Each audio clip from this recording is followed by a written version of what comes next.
அகிலத்தின் அன்பான சொந்தங்களுக்கு இனிய வணக்கம். இன்று இலங்கையின் முக்கிய தலைப்புச் செய்திகளோடு இணைந்திருக்கின்றீர்கள்.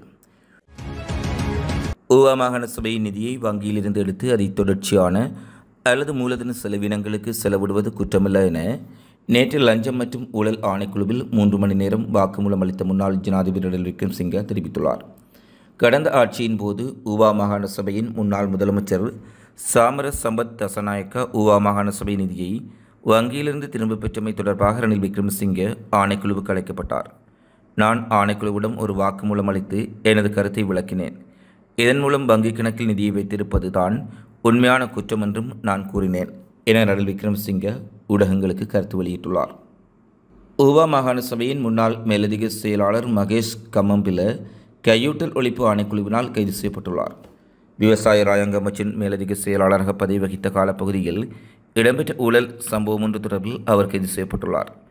2021 ஆண்டில் சீனாவிலிருந்து இறக்குமதி செய்யப்பட்ட தரமற்ற சேதன உரத்துடன் தொடர்புடைய நாணய கடிதத்தை மீளத் திறப்பதற்கு நடவடிக்கை எடுத்ததன் மூலம் அரசாங்கத்துக்கு சுமார் 6.9 மில்லியன் அமெரிக்க டாலர் நட்டத்தை ஏற்படுத்தியதாக அவர் மீது குற்றச்சாட்டுக்கள் முன்வைக்கப்பட்டுள்ளது.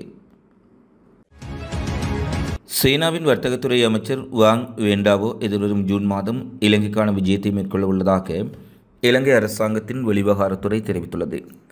அமெரிக்க ஜனாதிபதி டொனால்ட் ட்ரம்ப் உலக நாடுகளுக்கு விதித்துள்ள பரஸ்பர தீர்வை வரியின் காரணமாக பல்வேறு நாடுகள் வர்த்தக ரீதியான பாதிப்புகளுக்கு முகம் கொடுத்து வருகின்ற சூழலில் அவரது விஜயம் அமையவுள்ளது. எனினும் அவரது விஜயத்திற்கான திகதி மற்றும் கலந்துரையாடப்பட உள்ள விவகாரங்கள் தொடர்பாக இன்னமும் திட்டமிடப்படவில்லை என்றும் வெளிவிவகாரத்துறை வட்டாரங்கள் தெரிவிக்கின்றன. கடந்த ஜனவரி மாதம் ஜனாதிபதி அனுரகுமார திசாநாயக்க சீனாவுக்கான விஜயத்தை மேற்கொண்டிருந்த போது இலங்கை மற்றும் சீனா மக்களுக்கு இடையிலான வர்த்தக உடன்படிக்கையை விரைவுபடுத்துவது குறித்தும் கலந்துரையாடப்பட்டிருந்தது. அண்மைய சில வாரங்களுக்கு முன்பாக இந்திய பிரதமர் நரேந்திர மோடி இலங்கைக்கு விஜயம் செய்து இலங்கை அரசாங்கத்துடன் பல்வேறு ஒப்பந்தங்களில் கச்சா திட்ட பின்னணியில் சீனாவின் உடைய விஜயம் விரைவாக இடம்பெறும் என கூறப்பட்டுள்ளது. விவசாய ராயங்க அமைச்சின் முன்னாள் மேலதிக செயலாளர் மகேஷ் கம்மன்பிலவை விளக்கமறியலில் வைக்குமாறு நீதிமன்றம் உத்தரவிட்டுள்ளது. குறித்த உத்தரவானது நேற்று கொழும்பு நீதிவான் நீதிமன்றத்தினால் பிறப்பிக்கப்பட்டுள்ளது. 2021 ஆண்டில் சீனாவின் முக்கிய நிறுவனத்திலிருந்து இறக்குமதி செய்யப்பட்ட உரத்தொகை தொடர்பிலேயே லஞ்ச ஊழல் பிரிவினரால் விசாரணைகள் ஆரம்பிக்கப்பட்டுள்ள சூழ்நிலையில் அவர் நீதிமன்றத்தினால் விளக்கமறியலில் வைக்கப்பட்டுள்ளார். 2012 ஆண்டு 21 வயது இளைஞன் கொலை செய்யப்பட்ட வழக்கில் 5 பேருக்கு கொழும்பு உயர்நீதிமன்றம் மரண தண்டனை விதித்துள்ளது. நீண்ட விசாரணைகளின் பின்னர் நேற்று தீர்ப்பை வெளியிட்ட நீதிமன்றம் இந்த சம்பவம் தொடர்பாக மேலும் 2 பேருக்கு ஆயுள் தண்டனை விதித்தது. கொலை நடந்த நேரத்தில் அவர்கள் 18 வயதுக்கு உட்பட்டவர்களாக இருந்ததால் அவர்களுக்கு ஆயுள் தண்டனை விதிக்கப்பட்டுள்ளது. 2012 செப்டம்பரில் மட்டக்குழியவில் உள்ள ஒரு கோயிலுக்கு அருகில் நடந்த மோதலின் போது 21 வயது இளைஞனை தாக்கி கொடூரமாக கொலை செய்ததற்காகவே இந்த குழுவுக்கு தண்டனை வழங்கப்பட்டுள்ளதாக நீதிமன்றம் தெரிவித்துள்ளது. தற்கொலை தாக்குதல் சம்பவம் ஒன்று தொடர்பில் முன்னாள் ஜனாதிபதி மைத்திரிபால சிறிசேன நேற்று வாக்குமூலம் ஒன்றை வழங்கியுள்ளார். கடந்த 2008 ஆண்டு பொரலஸ்கமுவி பிரதேசத்தில் அப்போதைய அமைச்சர் மைத்திரிபால சிறிசேனவை இலக்கு வைத்து தற்கொலை தாக்குதல் ஒன்று மேற்கொள்ளப்பட்டிருந்தது. கொழும்பு மேல் நீதிமன்றத்தில் நடைபெற்று வரும் குறித்த வழக்கின் சாட்சிகளில் ஒருவராக மைத்திரிபால சிறிசேனவும் பெயரிடப்பட்டிருந்தார். 2 சந்தேக நபர்களுக்கு எதிராக சட்டமா அதிபரினால் இந்த வழக்கு தாக்கல் செய்யப்பட்டுள்ளது. இந்த சூழலில் நேற்று குறித்த வழக்கு தொடர்பில் முன்னாள் ஜனாதிபதி மைத்திரிபால சிறிசேன நீதிமன்றத்தில் முன்னிலையாகி வாக்குமூலம் வழங்கியிருந்தார். இறக்குமதி செய்யப்பட்ட வாகனங்களின் விற்பனையில் வீழ்ச்சி ஏற்பட்டுள்ளதாக கூறும் ஊடக அறிக்கைகளை இலங்கை வாகன இறக்குமதியாளர்கள் சங்கம் மறுத்துள்ளது. வாகன இறக்குமதி மீண்டும் ஆரம்பிக்கப்பட்டதிலிருந்து இறக்குமதி செய்யப்பட்ட வாகனங்களில் கிட்டத்தட்ட 75% வாகனங்கள் ஏற்கனவே விற்பனையாகிவிட்டதாக இறக்குமதியாளர் சங்கம் தெரிவித்துள்ளது. ஊடகங்களுக்கு கருத்து வெளியிட்டுள்ள சங்கத்தின் தலைவர் பிரசாத் மானகே நாட்டுக்கு இறக்குமதி செய்யப்படும் வாகன விடயத்தில் எந்த பிரச்சனையும் இல்லை என்று குறிப்பிட்டுள்ளார். இதன்படி அம்பாந்தோட்டை மற்றும் கொழும்பு துறைமுகங்கள் ஊடாக ஏற்கனவே கிட்டத்தட்ட 7000 புதிய வாகனங்கள் இறக்குமதி செய்யப்பட்டுள்ளதாக அவர் மேலும் குறிப்பிட்டுள்ளார். முன்னைய அரசாங்க காலத்தில் அமைச்சர்களாக பதவி வகித்த 3 அரசியல்வாதிகள் விரைவில் கைது செய்யப்பட உள்ளதாக தெரிய வந்துள்ளது. சட்டவிரோதமான வாகன பயன்பாட்டு குற்றச்சாட்டின் கீழேயே இவர்கள் கைது செய்யப்பட உள்ளதாக தெரிவிக்கப்பட்டுள்ளது.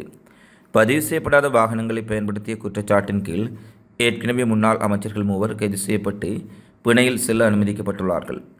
இந்நிலையில் எதிர்வரும் நாட்களில் மேலும் 3 முன்னாள் அமைச்சர்கள் அதே குற்றச்சாட்டின் கீழ் கைது செய்யப்பட உள்ளதாக தகவல்கள் வெளியாகியுள்ளது. முன்னைய அரசாங்கத்தின் முக்கிய அமைச்சர் ஒருவரும் அதில் உள்ளடங்கியிருப்பதாக போலீஸ் வட்டாரங்கள் தெரிவித்துள்ளது. 2024ஆம் ஆண்டுக்கான உயர்தர பரீட்சை பெறுபேறுகள் வெளியாகியுள்ள மாணவர்களுக்கு இலங்கை பரீட்சை திணைக்களம் முக்கிய அறிவித்தல் ஒன்றை விடுத்துள்ளது. அதன்படி அனைத்து பாடசாலை மற்றும் தனியார் விண்ணப்பதாரர்களும் நேற்று முதல் பெறுபேற்று அட்டவணையை தரவிறக்கம் செய்வதற்கும் பார்ப்பதற்கும் வசதிகள் செய்யப்பட்டுள்ளதாக பரீட்சைகள் திணைக்களம் தெரிவித்துள்ளது.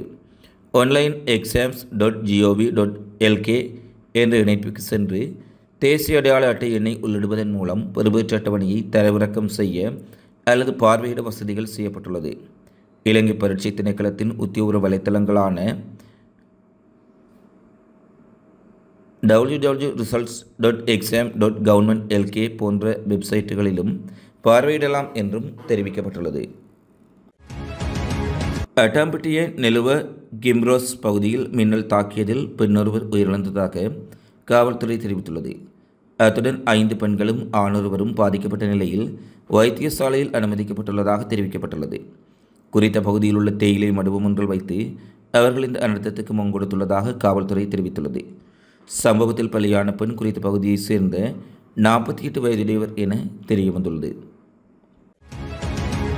நுவரேலியாவில் பெய்து வரும் கடும் மழையுடனான காலநிலை காரணமாக ஏற்பட்ட வெள்ளப்பெருக்கினால் கடும் பாதிப்பு ஏற்பட்டுள்ளது. தொடர்ந்து பெய்து வரும் அடைமழை காரணமாக நுவரேலியாவில் அதிகமான தாழ்நில பகுதிகள் முற்றாக வெள்ளத்தில் மூழ்கியுள்ளது. அத்துடன் பிரதான வீதிகள் சில மழைநீரினால் நிரம்பியுள்ளதுடன் நுவரேலியா பதுளை பிரதான வீதியில் சிபெட்கோ எரிபொருள் நிலையத்திற்கு முன்பகுதி வெள்ளத்தில் மூழ்கியதால் போக்குவரத்து முற்றாக பாதிப்படைந்துள்ளது. இதேவேளை நுவரெலியா உடபுசலாவ நுவரெலியா கட்டன் பிரதான வீதிகளின் போக்குவரத்தும் முற்றாக பாதிக்கப்பட்டுள்ளதாக தெரிவிக்கப்பட்டுள்ளது. இலங்கையில் மின் கட்டணத்தை அதிகரிப்பது தொடர்பில் சர்வதேச நாணய நிதியம் பரிந்துரைகளை முன்வைத்துள்ளதாக தெரிவிக்கப்படுகின்றது. 4வது கடன் தவணையை நாட்டிற்கு வழங்குவதற்கு சர்வதேச நாணய நிதியம் பல்வேறு நிபந்தனைகளை முன்வைத்துள்ளதாக கூறப்படுகின்றது. அதன்படி மின்சார உற்பத்தி செலவை பிரதிபலிக்கும் மின்சார கட்டணத்தை சமர்ப்பிக்க வேண்டும் என்றும் சர்வதேச நாணய நிதியம் இலங்கை அரசை வலியுறுத்தியுள்ளது. அதை எளிதாக்கும் வகையில் மின்சார விலை நிர்ணய சூத்திரம் அறிமுகப்படுத்தப்பட வேண்டும் என்றும் அவர்கள் பரிந்துரை செய்துள்ளார்கள். கொழும்பு கிராண்ட்பாஸ் போலீஸ் பிரிவுக்குட்பட்ட ஸ்டேஸ் வீதி நவகம்புர பிரதேசத்தில் பெண்ணொருவர் கொலை செய்யப்பட்ட சம்பவம் அதிர்ச்சி ஏற்படுத்தியுள்ளது. இந்நிலையில் சம்பவம் தொடர்பில் உயிரிழந்த பெண்ணின் 2வது கணவரும் மருமகனும் கிராண்ட்பாஸ் போலீசாரால் கைது செய்யப்பட்டுள்ளார்கள். இதன்போது காணாமல் போன பெண்ணின் 2வது கணவரும் மருமகனும் வீட்டிலிருந்து 3 உரைப்பைகளை வெளியே எடுத்துச் செல்லும் காட்சிகள் பதிவாகியுள்ளதை போலீசார் அவதானித்துள்ளார்கள்.